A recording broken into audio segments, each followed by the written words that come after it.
تو پھر انسانی وجود سے جو اعمال صادر ہوں گے وہ سب کے سب درست ہوں گے،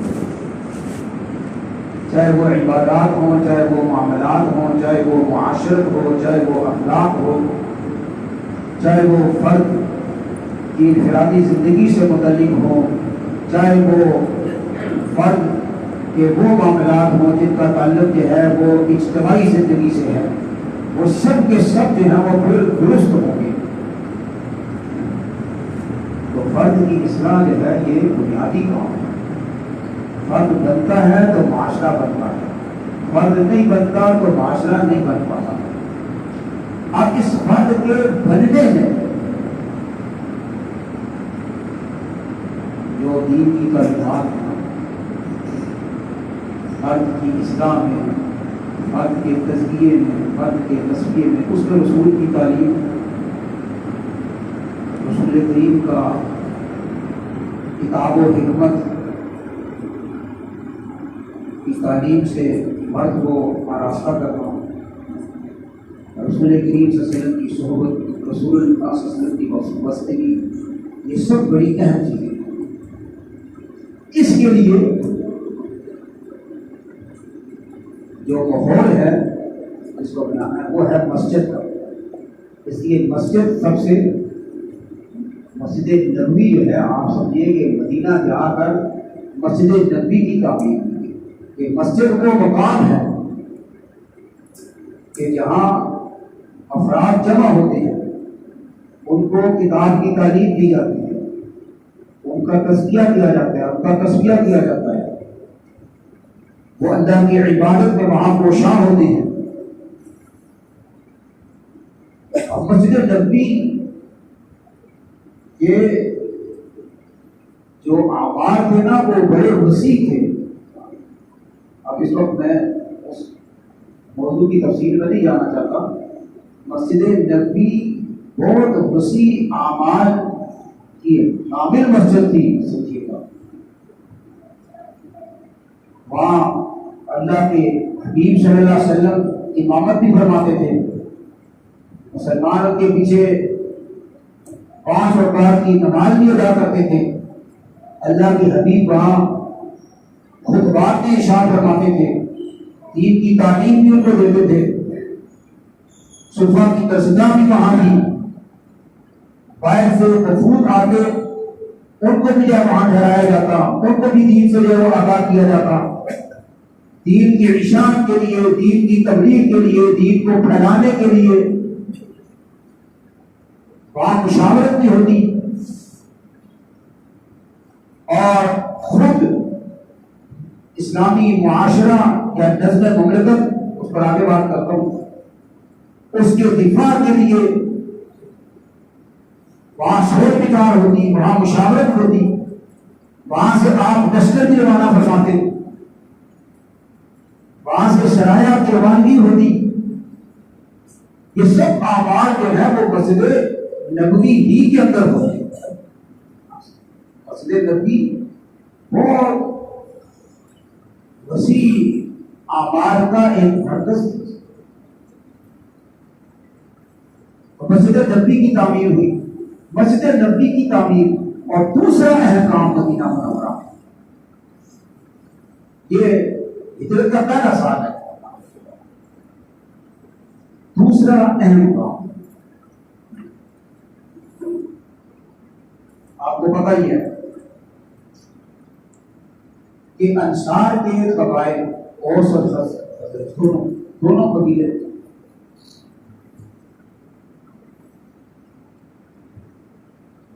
ایک ہی جنگ سے تعلق رکھتے تھے،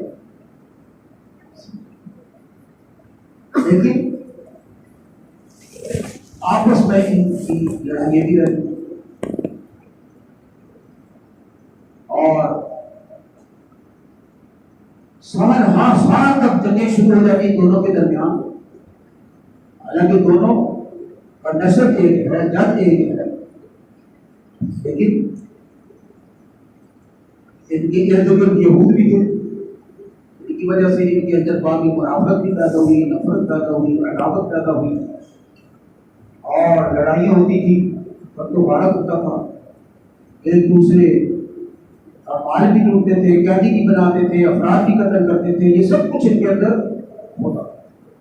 قرآن کریم نے اس حالت کا ذکر کیا، یہ ایسی حالت تھی گویا کہ یہ جہنم کے گڑھے کے کنارے کھڑے، قریب تھا کہ یہ جہنم کے گڑھے کے اندر گر جاتے، اللہ نے ان کو بچایا اپنے حبیب کی بے شک کے لیے۔ سب یہ بات سچ ہے کیا؟ تو انصار کا خود جو ہے باقی تعلقات کا عالم یہ تھا گویا کہ نفرت کا، بغض کا، حسد کا، نفاق کا، بغض کا، دشمنی کا، عداوت کا۔ نبی پاک صلی اللہ علیہ وسلم کی آمد سے سب سے پہلے تو آپ علیہ الصلوۃ والسلام نے ان کو آپس میں باقی بھائی بھائی ان کی نفرتوں کو دور کیا، ان کی قدرتوں کو دور کیا، ان کے تعصبات کو، ان کی عداوتوں کو، ان کی بغض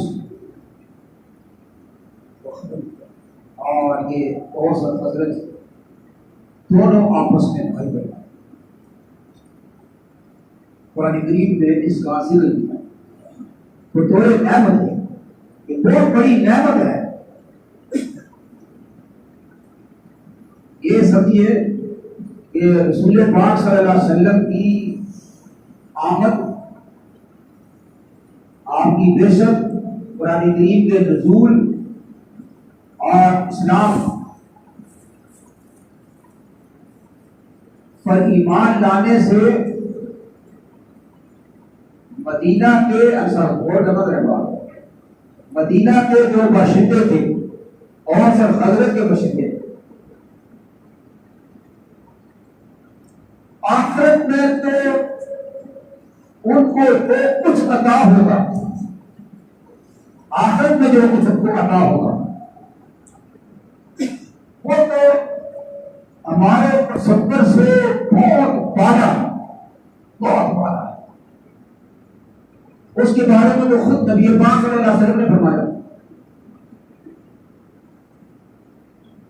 کہ کسی قلب بشر کے اندر اس کا خیال بھی نہیں آ سکتا کہ وہ ہے تو اللہ نے ان کے لیے تیار کر کے رکھا ہو۔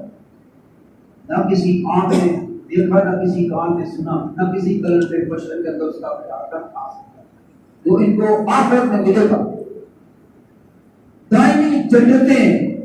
اور سب سے بڑی بات یہ کہ اللہ کے حبیب کی دائمی رفاقت اور اللہ کی دائمی رضا خوشنودی، یہ تو آخرت میں ہے نا۔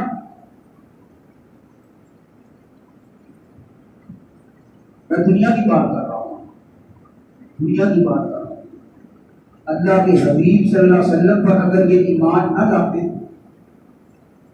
اسلام کے مددگار نہ بنتے، اسلام کی نصرت نہ کرتے، مدینہ یثرب کو کعبۂ اسلام نہ بناتے، تو یہ اوس اور خزرج آپس میں ڈر ڈر کر ہمیشہ کے لیے ختم ہو جاتے، اور آج نام و نشان تک نہ ہوتا، کوئی ان کو جانتا تک، کوئی ان کو، ان کا نام کیا لیتا۔ کتنے قبیلے تھے جنہوں نے نبی پاک صلی اللہ علیہ وسلم کی مخالفت کی، نام بھی نہیں پتا، کون نام لیتے ہیں؟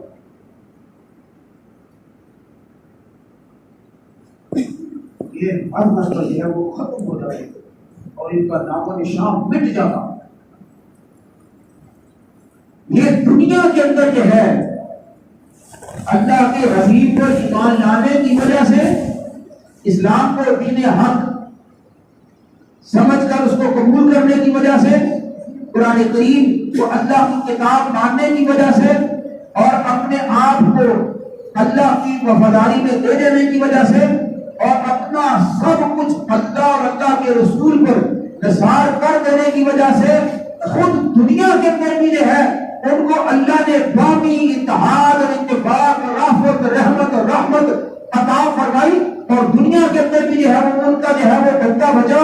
اور آج 14 صدیاں جائے گزرنے کے بعد بھی کہاں یثرب اور کہاں یہ سرزمین جو ہے جہاں ہم بیٹھے ہوئے ہیں، ان کا نام ادب و احترام سے لے رہے ہیں. یہ جو کچھ اللہ نے ان کو دنیا کے اندر عطا کیا ہے اسلام کی نعمت اور حبیب پر ایمان لانے کی وجہ سے.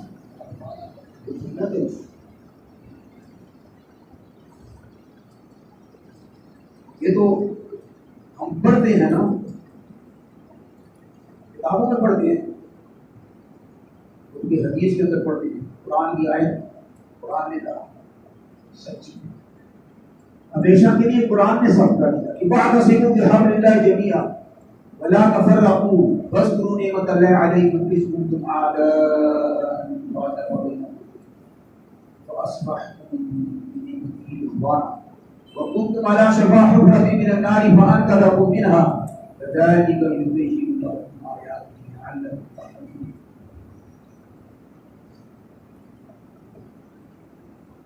تم سب مل کر اللہ کی رسی کو مضبوط کریں. اللہ کی رسی اللہ کا قرآن, اللہ کا دین.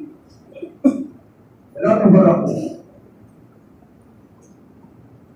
آپس میں گروہوں میں فرقوں میں نہ بنو. وَاذْكُرُوا نِعْمَتَ اللَّهِ عَلَيْكُمْ, اللہ کی نعمت کو یاد کرو جو اس نے تم پر انعام فرمائی. اِذْ كُنْتُمْ أَعْدَاءً, تم تو دشمن تھے ایک دوسرے کے, ہمارے اندر ایک دوسرے کی عداوت تھی, بغض تھا, نفرت تھی, عدوت تھی.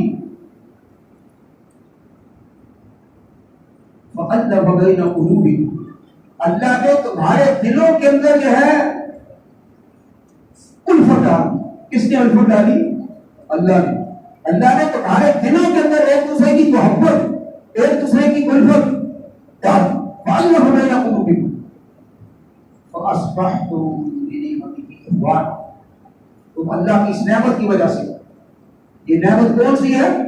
یہ نعمت قرآن کی نعمت, یہ نعمت اسلام کی نعمت, یہ نعمت اللہ کے حبیب کی بعثت کی نعمت. فَأَصْبَحْتُمْ بِنِعْمَتِهِ, تم اللہ کی اس نعمت کی وجہ سے اخوانا, بھائی بھائی بن گئے. کہاں کل ایک دوسرے کی گردنیں مار رہے تھے, ایک دوسرے کی جان کے دشمن تھے, ایک دوسرے کے بال ڈھونڈ رہے تھے, ایک دوسرے کے افراد کو قیدی بنا رہے تھے. کہاں یہ عالم اور کہاں یہ عالم کہ اب جو ہے وہ شیر و شکر ہو کر باقی جو ہے وہ قوت اور مودت اور رافت اور رحمت کی لڑیوں میں جو ہے وہ پروئے ہوئے ہیں. یہ دنیا کے اندر کتنی نعمت, یہ تو ہم قرآن میں پڑھ رہے ہیں, احادیث مبارکہ میں پڑھتے ہیں, خطبہ سیرت کے اندر پڑھتے ہیں, تاریخ کی برگردانی کرتے ہیں تو وہاں بھی ہمیں یہ نظر آتا ہے. یہ تو ہم آج 14 صدیوں سے زائد عرصہ گزرنے کے بعد پڑھ رہے ہیں, لیکن ذرا غور کیجیے گا کہ ان لوگوں کو رحمت اور رحمت اور سکون اور اطمینان قلبی کا کیا عالم ہوگا. سرزمین مدینہ ہو, نبی پاک صلی اللہ علیہ وسلم اللہ کے آخری پیغمبر خاتم النبیین وہاں جلوہ افروز ہو, اور مسجد نبوی ہو, اور انصار اور مہاجرین جو ہے وہ بیٹھے نہ ہوں, اور باقی ایک دوسرے کے ساتھ شیر و شکر ہوں, تو کیسا رحمت اور رحمت کا معاشرہ ہوگا, اور کیسا سکون عافیت اور امن کا معاشرہ ہوگا. یہ اللہ نے ان کو دنیا کے اندر دیا ہے اسلام کی برکت کی وجہ سے, رسول اللہ صلی اللہ علیہ وسلم کی وجہ سے. اس کے فلک نے پشت زمین پر ایسا نظارہ کبھی دیکھا ہی نہیں.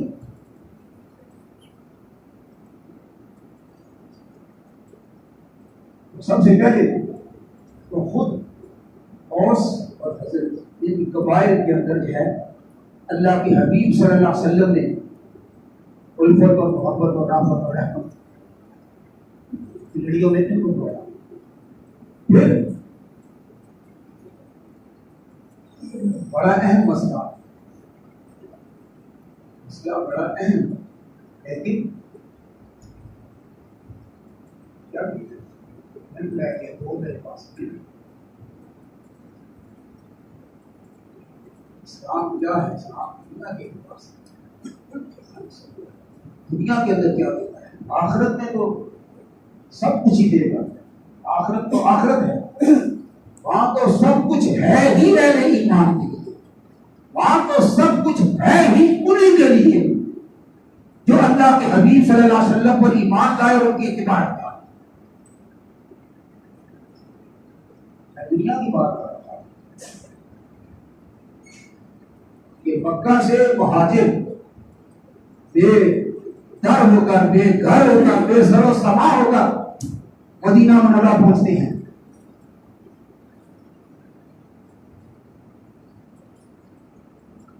اور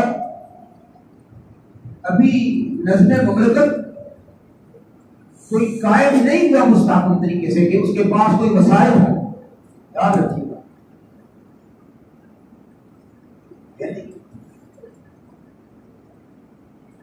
تقریباً 7 ماہ جو ہیں، یہی انصار جو تھے، ان کے گھرانے ان موجودین کے لیے مہمان خانے بنے ہیں. ہم تو ایک مہمان آتا ہے تو آ جاتے ہیں، گھرانے کے لیے جگہ کو کھلانے کے لیے، اور پیدل میں آنے شروع ہو جائے تو بس حوصلہ. 7 مہینے تو مکہ سے آنے والے مہاجرین کے لیے انصار کے گھرانے مہمان خانے بنے ہی رہے. لیکن اب اللہ کے حبیب صلی اللہ علیہ وسلم نے مدینہ کے انصار اور مکہ کے مہاجرین، وہ تو ایک ہی جنگ سے تعلق رکھتے تھے نا، ایک ہی شہر سے تعلق رکھتے تھے. اور حضرت یہ تو آنے والے جو ہے وہ تقریباً 300 میل دور مکہ کے رہنے والے، قریش سے تعلق رکھنے والے، اجنانی قبائل سے تعلق رکھنے والے، یہ اپنے آپ کو قحطانی قبائل کا کہلانے والے. اور اب ذرا غور کیجیے کہ اللہ کے حبیب نے ایمان کی بنیاد پر مہاجرین کا مسئلہ، جو بڑی بڑی مملکتیں، بڑی بڑی ریاستیں جو ہیں، اپنے سارے وسائل کے باوجود جو ہیں سال ہاں سال تک حل نہیں کر سکتی، اللہ کے حبیب نے ایک دن ہی کے اندر جو ہے مہاجرین کا مسئلہ جو ہے ایمان کی بنیاد پر حل کر. اب کیسے حل کیا یہ اگلے دن تو پھر